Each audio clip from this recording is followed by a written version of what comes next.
right. Ladies and gentlemen, thanks for joining with us this morning. You're listening to America's Voice Now. Yeah, I know this morning's kind of intense, isn't it? Boy, these people just kill me. I know I'm taking my life in my hands when I talk to these people this way, but you know what? Somebody in America's got to say the truth, ladies and gentlemen. Somebody's got to put these people on notice. And I mean that literally. I know I'm taking my life in my hands. They're ruthless. They're cruel. They're heartless.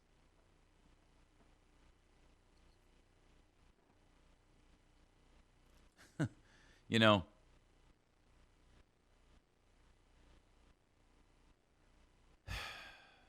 I got to tell you, there are days when I think to myself, when I look at the characters on the stage, when I look at the Boehners and the McCains and the Eric Holders and the Hillary Clintons and the Barack Obamas, I look at these people and I say, there's no hope for a political solution here.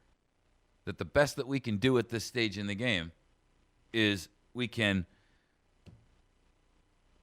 do what we can to slow down the path. And maybe, we can separate ourselves from the torrent of treason and betrayal that is just gushing forth like a fire hydrant snapped off at the street level. But in the end, I got to tell you, our founders, they told us, they predicted where this was going to go. And they did so clearly and without shame or fear. Why are you ashamed to admit the inevitable? Why are you fearful?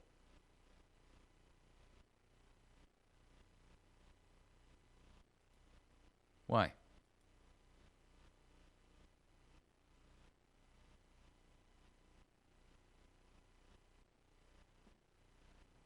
Truth is,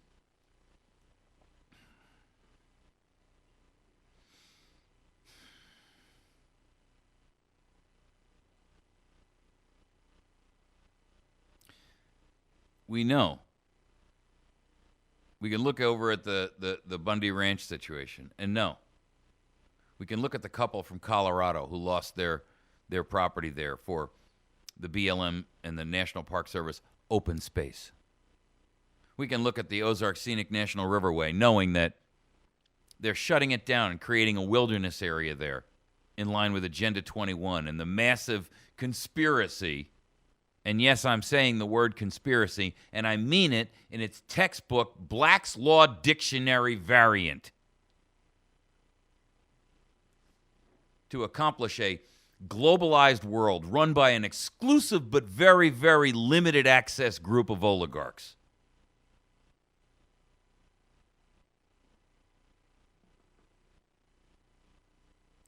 Did you ever look at the Agenda 21 map? No? Why don't you go visit the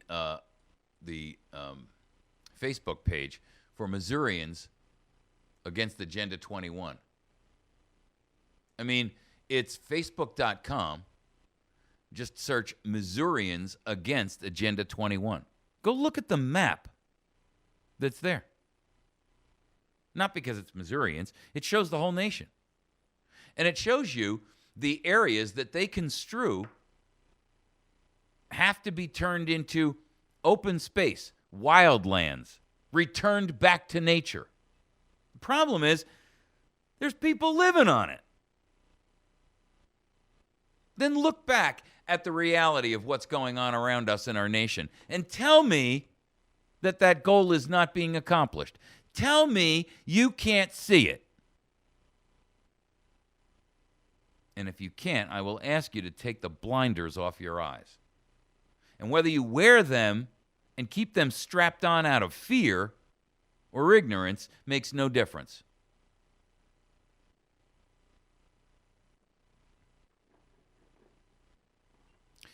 Eric Holder, the traitor,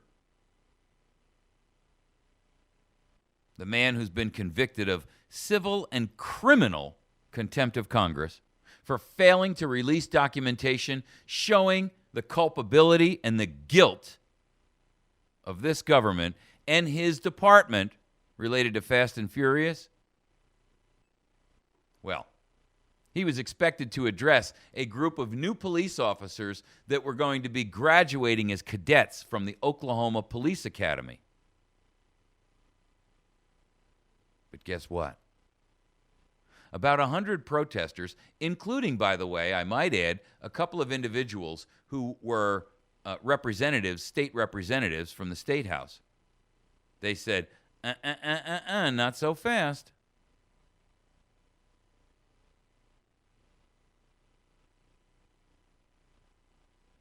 You know what they said? U.S. Rep. James Lankford. He's running for the U.S. Senate, but I believe he's a state rep at this point. Or maybe he is federal rep. He is federal, I'm sorry. He highlighted Holder's visit as inappropriate, given that Holder has used tactics of obfuscation and redirection of blame. And then he got real about his statement, and here's what he said. I love it when a guy who's in politics speaks plainly. Now, granted, this guy's running for Senate, so everything he says is, questionable anyway. I don't know James Lankford. I don't know his history. All I know is that when politicians get into the stupid season, they'll say anything to get the job. So let's hope he's sincere. Quote, given his numerous questionable decisions, his unwillingness to cooperate with congressional investigations, and his Justice Department's opacity under this president, he would not be my first choice to stand at this administration's example of justice, leadership, and integrity. Holder's actions before Congress and his unwillingness to cooperate with our investigation of Operation Fast and Furious, the IRS targeting scandal, and numerous other Justice Department boondoggles led the U.S. House to finally hold him in contempt of Congress. For an executive agency with justice in their title, they seem remarkably reticent to seek it when it involves their boss. Bingo. See, Holder is a disgrace. He's a disgrace to the nation. He's a guy who is actually tasked with ensuring that the laws of the land are being enforced. And he picks and chooses which ones he will or will not enforce based upon his own personal ideology. Not what's best for the nation, not what's best for the country, not what's best even for the political class. What he prefers. And he was scheduled to deliver this commencement address to the Oklahoma Police Academy. 100+ people in the state were set to protest his attendance, saying that they believe he should be impeached. Guess what? He canceled his commencement address. And he didn't cancel it because of the protest, of course. He canceled it because he had a conflicting schedule.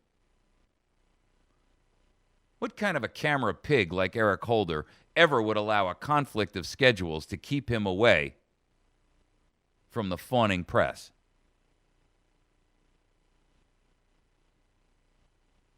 He was expected to deliver the remarks to the graduation ceremony. And this Justice Department spokesman, because he doesn't have the courage to come out himself and say it, denied that the trip was canceled because of the possibility of a hostile reception.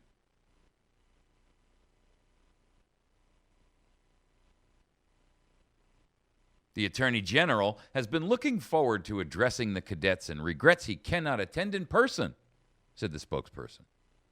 He extends his heartfelt congratulations to the cadets and their families.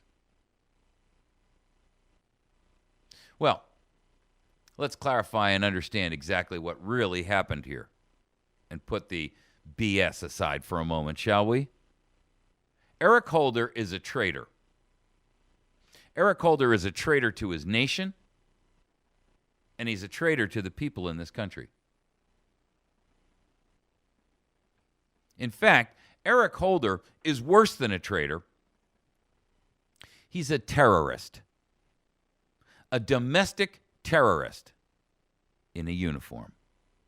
He has weaponized the Department of Justice. He uses it and wields it like a double-handed sword, slashing and burning that which gives him its very life.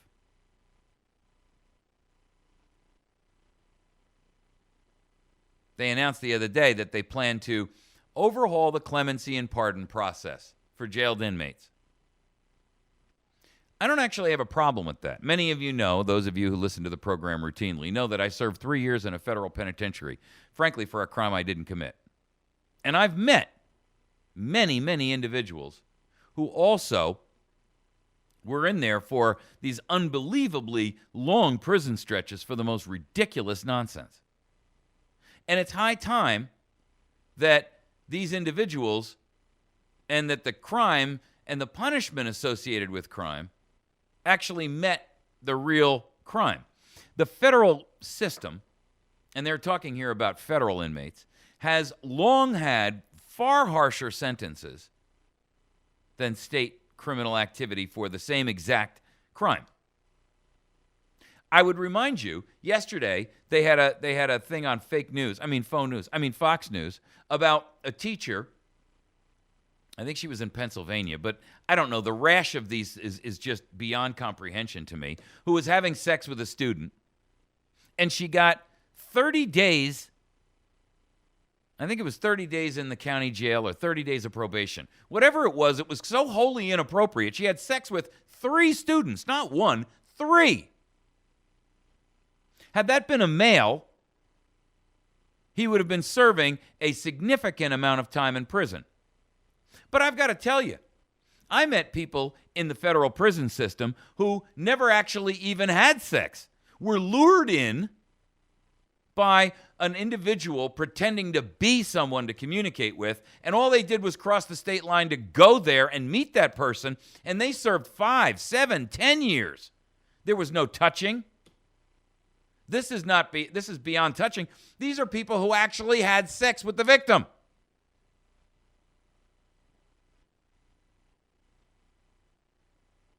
Am I sympathizing with child molesters? No. What I'm saying is that I met people in there who got caught with a small amount of marijuana, but because it crossed the state line, they didn't get 6 months or 18 months in jail. They got 18 years.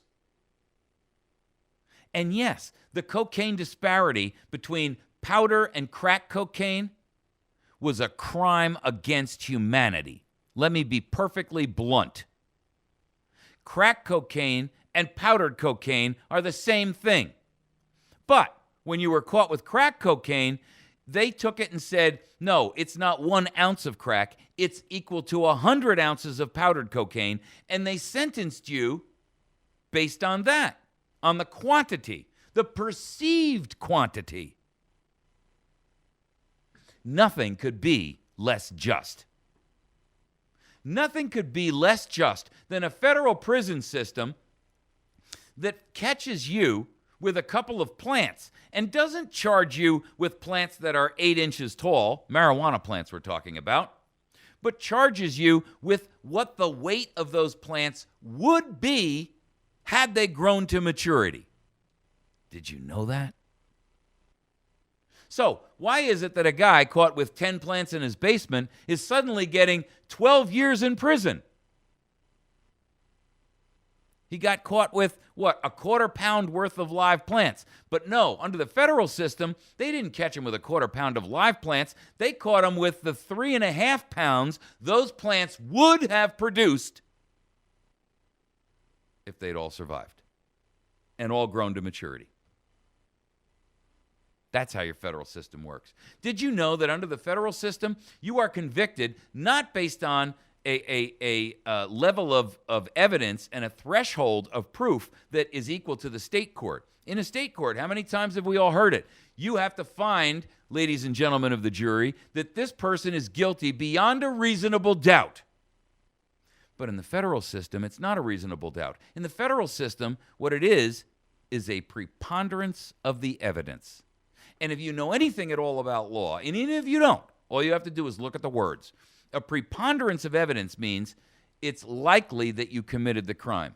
Beyond a reasonable doubt says, you better not be making a mistake, Mr. and Mrs. Juror. This guy had better be guilty in your eyes. Not, he might be and he might not be. Not, well, we're really not sure.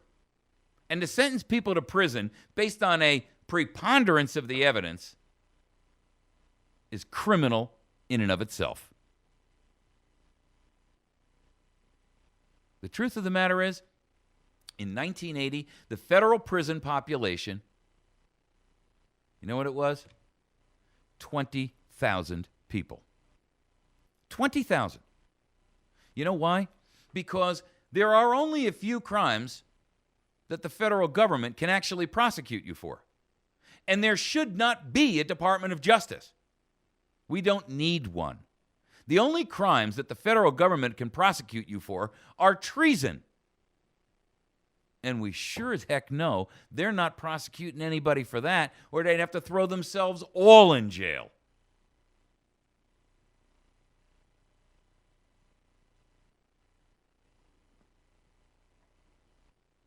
You know what the prison population is of the federal prison system now? 220,000. And you know what the vast majority are in there for? Well, I'm going to tell you. Half of them are in for drugs. Half. Irrespective of Bill O'Reilly's analysis, every drug action and every person who sells drugs is not a violent criminal. I disagree wholeheartedly with what he says. His opinions, which I've heard expressed repeatedly in this regard, are made from a point and a position of ignorance. And I would love to go on Bill O'Reilly and challenge those thoughts because I've been there. And I understand how that system works. He's wrong. Dead wrong. And the vast majority of people who are in that prison are not violent perpetrators. And I can tell you, because I've seen the paperwork myself, that many of those people were low-level street dealers. And the kingpins spilled on them. Because the federal way is, who can we get to snitch and rat on whom? And if you snitch and rat on enough people, you'll get your own personal get-out-of-jail-free card. So what ends up happening is they catch the kingpin who rats on his first circle, and then they get those people to rat on the next circle, and eventually they get down and they get the people at the street. You ever hear about these things where they've got a conspiracy that involves 80 people? How do you think that happens?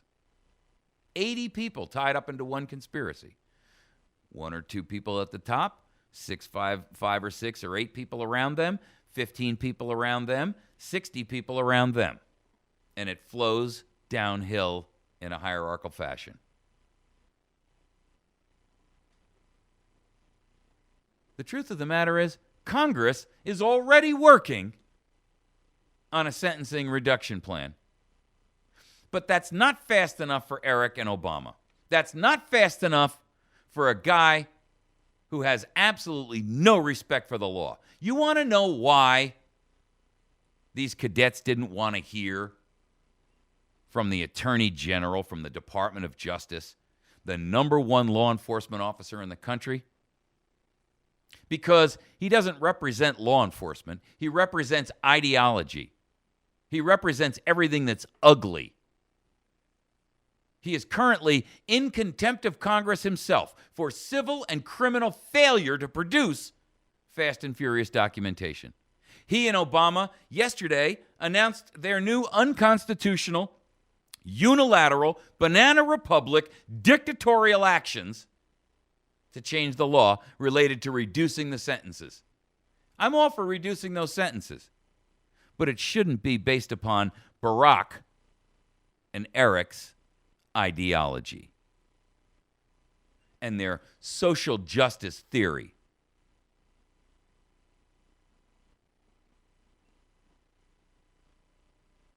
The truth of the matter is, Eric Holder is everything that is wrong with America.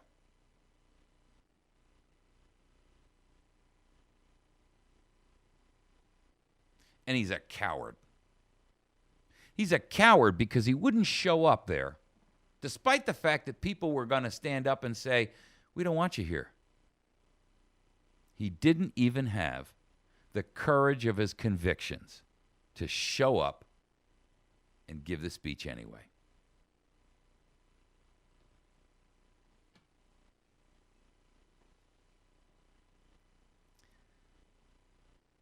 There is no excuse for Eric Holder. There is no excuse for him to be in his position. There's no excuse for him to retain that seat of power. I've heard all the arguments that a president should be able to choose their own cabinet members. And I'm going to tell you that John Boehner and Harry Reid, those men have refused to remove him. The president only has that luxury of choice when the man or the woman being chosen for the job, one is, I get it. They're all going to pick somebody who's ideologically paralleled to them. But they can't be corrupt in their foundation and still be a member, the leader of the Department of Justice. Eric Holder is a racist, bold, flat out. Has anybody forgotten the Mark Rich pardon?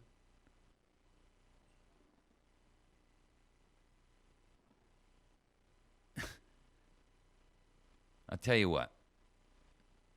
If this is the blind justice we get under the new republic, and that's with a K, of the democracy of the United States of America, you can have it.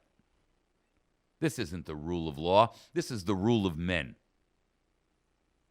Swaying and twisting in the wind like a weak sapling, not standing rigidly and firm. This is ideology at its most corrupt.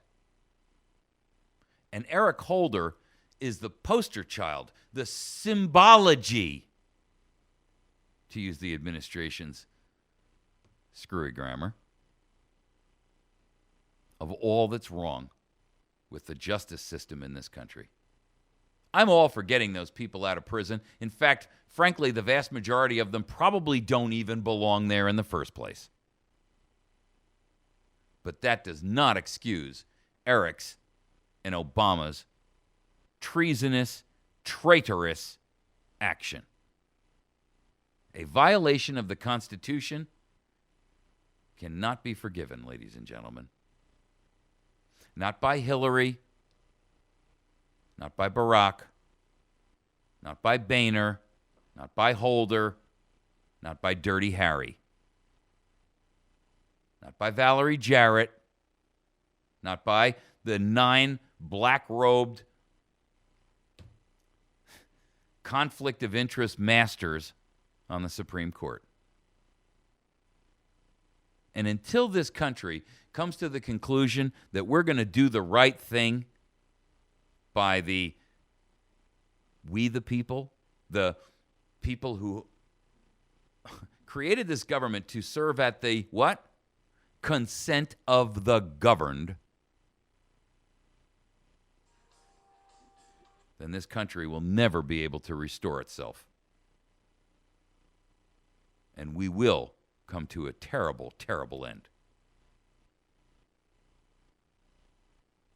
Eric, I'm not surprised you wouldn't show up. The truth is, I'm glad you didn't. They deserve better than you. Folks, you've been listening to America's Voice Now. My name is Michael Evans. I'm the host here every day. Please visit our website at americasvoicenow.org. If you can support us in any way financially, we are I don't normally throw the money thing out there, but lately it's just gotten ridiculous. If there's any way that you can assist us, please do so. You can go to our website and you can visit there and use a PayPal link there, or you can mail a payment to us if you can. It's America's Voice Now, P.O. Box 1195, West Plains, Missouri 65775. You can email me directly and communicate with me directly at mike@americasvoicenow.org. God bless. Have a great day. We'll see you Monday.